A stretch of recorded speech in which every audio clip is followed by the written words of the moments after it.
PT Riset Perkebunan Nusantara, PT Mutu Agung Lestari Tbk, DXP Sriwijaya Sampurna Agro, Bogasari dan Bimol, Deputi Bidang Karantina Tumbuhan, BRI Gatot Subroto, Politeknik Kelapa Sawit Citra Widayat Edukasi, BRFP Tri Kementerian Pertanian, Sila Artisanti, Yayasan Solidaritas Indonesia, Polindo Jaya, Rumah Tamadun, Vanilla Desa Ekspor Indonesia, Koperasi Sawit Setara, Apkasindo, Perum Bulog, Masyarakat Kelapa Sawitan Indonesia atau MAKSI, Himpunan Kerukunan Tani Indonesia HKTI, Dewan Atsiri Indonesia, Mahal Ahmar Halal Center, Rumah UMKM Pelabuhan Anwar, dan beberapa UMKM yang meramaikan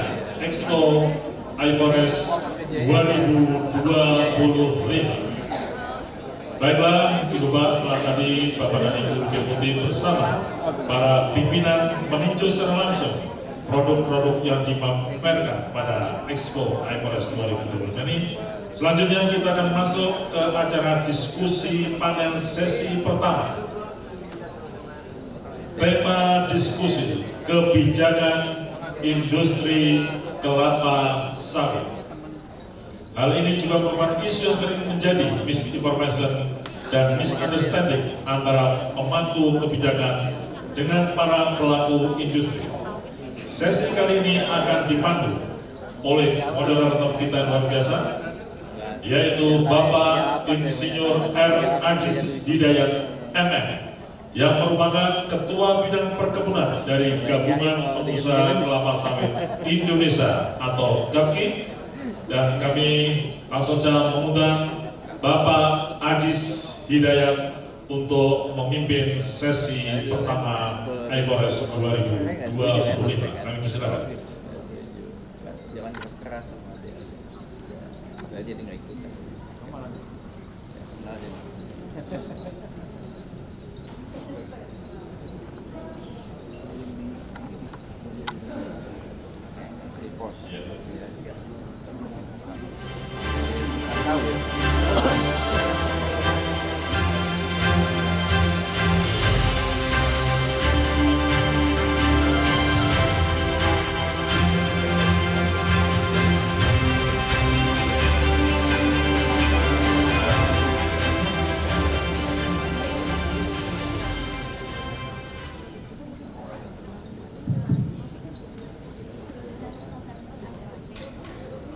Bismillahirrahmanirrahim.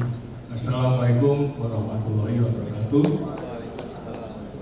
Selamat pagi dan salam sejahtera bagi kita semua.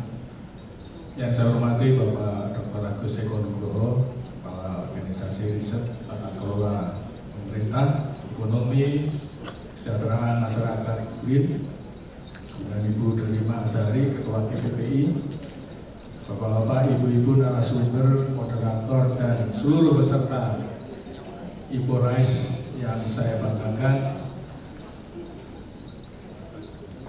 Pagi ini kita akan mengikuti sesi pertama dari acara IPORES ini terkait dengan kebijakan industri sawit. Bapak Ibu yang saya hormati,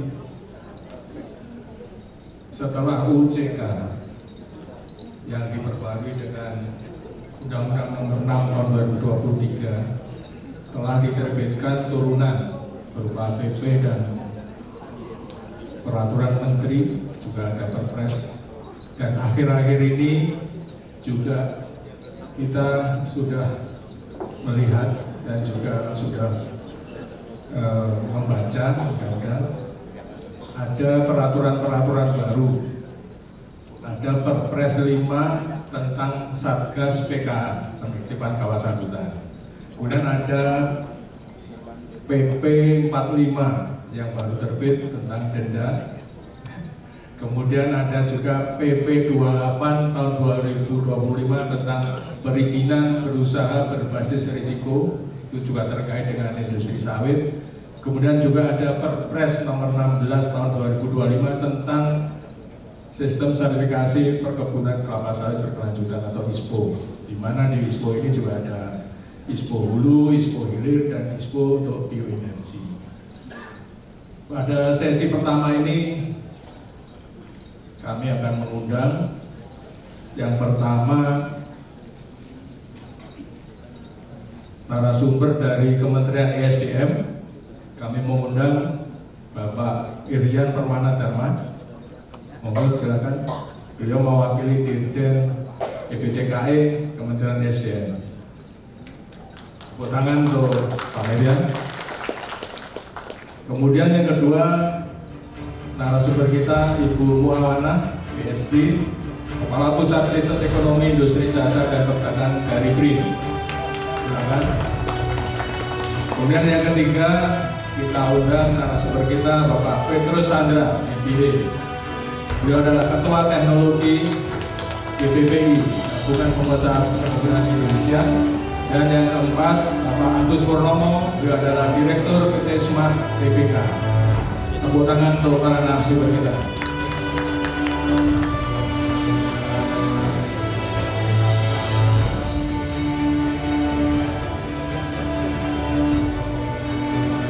Selanjutnya, supaya kita bisa lebih semangat, biasanya acara seperti sesi yang nanti juga akan dilanjutkan dengan sesi-sesi berikut.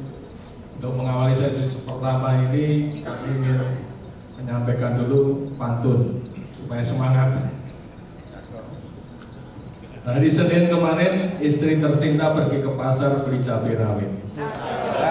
Cabai rawit cocok sekali dimakan dengan mie Jogja. Hari ini GPPI dan BRIN diskusi tentang inovasi dan teknologi sawit. Semoga industri sawit mampu wujudkan ketahanan pangan dan energi menuju astra-cita. Terima kasih Bapak Ibu semuanya. Untuk mengawali sesi ini, mungkin kita perlu menyimak ya, perkembangan sebagai awal untuk diskusi kita. Sebagai awal kita harus menyimak bagaimana kinerja industri sawit sampai dengan semester 1 2025. Kami mendapatkan data dari GAPKI, ya, alhamdulillah produksi CPO dan PKO kita ada sedikit peningkatan, yaitu sekarang 30,588 juta ton, naik sedikit dibanding 2024 30,14 juta ton.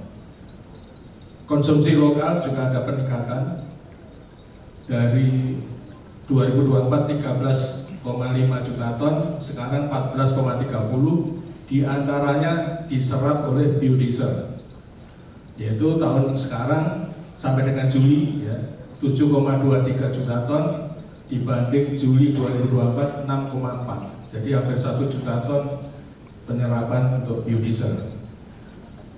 Sedangkan untuk ekspor juga ada peningkatan tahun 2025 sampai posisi Juli di 19,2 juta ton. Tahun lalu 17,3 juta ton. Nah, yang membanggakan nilai ekspor kita sampai Juli 2025 mencapai 343,7 triliun rupiah dibanding tahun lalu hanya 236 triliun rupiah, sehingga ini bisa membantu mensukseskan MBG dan proyek-proyek yang lain. Baik, Bapak Ibu, tanpa memperpanjang waktu, kami ingin memberikan kesempatan pertama kepada Pak Irian dari Kementerian ESDM. Mohon bisa disampaikan karena waktu kita terbatas, mungkin sekitar 15 menit. Kami persilakan Pak Irian.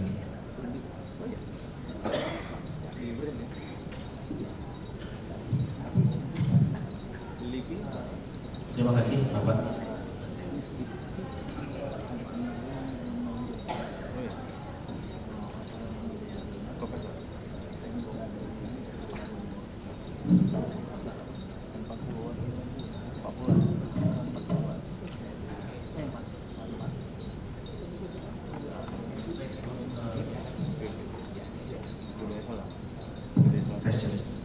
Selamat pagi, Assalamualaikum warahmatullahi wabarakatuh. Selamat sejahtera, salam sehat Bapak Ibu sekalian yang hadir di sini. Pertama-tama, tanpa mengurangi rasa hormat kami kepada Bapak Ibu sekalian, Bapak Ibu dari jajaran BRIN dan dari tamu-tamu yang hadir, kami sampaikan mohon maaf karena seharusnya Ibu Dirjen yang hadir di sini dan juga Pak Direktur bersama-sama hadir dengan Pak Menteri. Baru saja ada agenda yang harus dihadiri sehingga kami tugaskan menyampaikan sedikit materi terkait dengan bagaimana arah pengembangan dan arah kebijakan bioenergi ke depan. Jadi mohon izin tanpa mengurangi rasa hormat kami akan kami sampaikan sekilas terkait dengan bagaimana kebijakan bioenergi ke depan dan bagaimana peran dari khususnya sektor sawit yang sampai saat ini menjadi mungkin backbone utama dalam pencapaian pemanfaatan bioenergi saat ini. Sesuai dengan kebijakan energi nasional dan arah pengembangannya seperti ke pengelolaan energi nasional sejalan dengan cita Presiden Prabowo terkait dengan untuk mewujudkan swasembada energi, di mana di situ disampaikan bahwa kita memantapkan sistem pertahanan keamanan negara dan mendorong kemandirian bangsa melalui swasembada pangan, energi dan air. Jadi di situ satu bundling ya, swasembada pangan, energi dan air. Dan kalau kita bicara sawit semuanya ada di situ ya, ada pangan dan juga ada energi. Mungkin bisa next slide ya. Jadi dari arah kebijakan situ, dari arah kebijakan tersebut dan juga kita tetap menjaga 4 pilar dalam pencapaian ketahanan energi dari sisi availability, accessibility, affordability dan acceptability.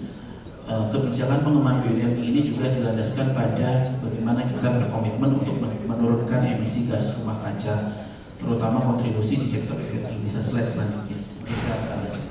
Di mana sektor energi berkontribusi 358 juta ton CO2 ekuivalen untuk penurunan emisi. Dan hal itu juga selaras dengan rencana kita ke depan, slide berikutnya, terkait bagaimana kita mewujudkan net zero emission 2060 atau lebih cepat, di mana salah satu kontribusi yang diharapkan adalah, bisa slide berikutnya. Salah satu kontribusi dan strategi yang akan diharapkan adalah dari pemanfaatan energi terbarukan, khususnya lagi bioenergi, lebih khususnya lagi pemanfaatan bahan bakar nabati. Di samping juga ada strategi-strategi yang lain, misalnya penggunaan energi baru, elektrifikasi, efisiensi energi dan hal yang lain. Berbicara potensinya memang cukup besar. Slide selanjutnya, kalau kita setarakan dengan setarakan dengan hitungan gigawatt dan sampai saat potensi ini memang baru hitungan on base ya Bapak Ibu, berdasarkan hasil analis kajian, dan sampai sekarang memang yang dimanfaatkan baru sekitar 0,4 kalau kita bicara dari sisi dibandingkan dengan potensi teoritisnya. Tentunya di sini kalau bicara potensi bioenergi adalah potensi yang mungkin ke depan itu angkanya akan bisa bergerak terus karena merupakan sumber energi terbarukan yang bisa dibudidayakan. Beda dengan potensi energi lain yang memang sudah given dari alam.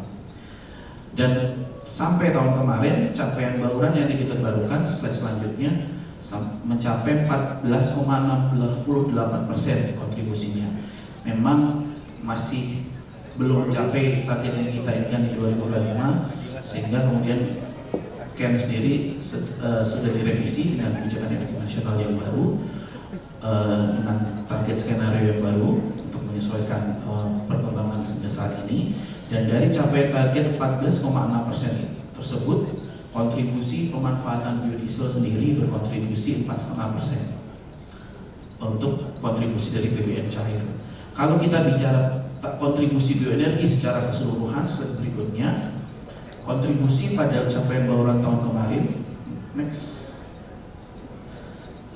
bioenergi tersebut berperan sangat signifikan, hampir 70%, yang terdiri dari biofuel.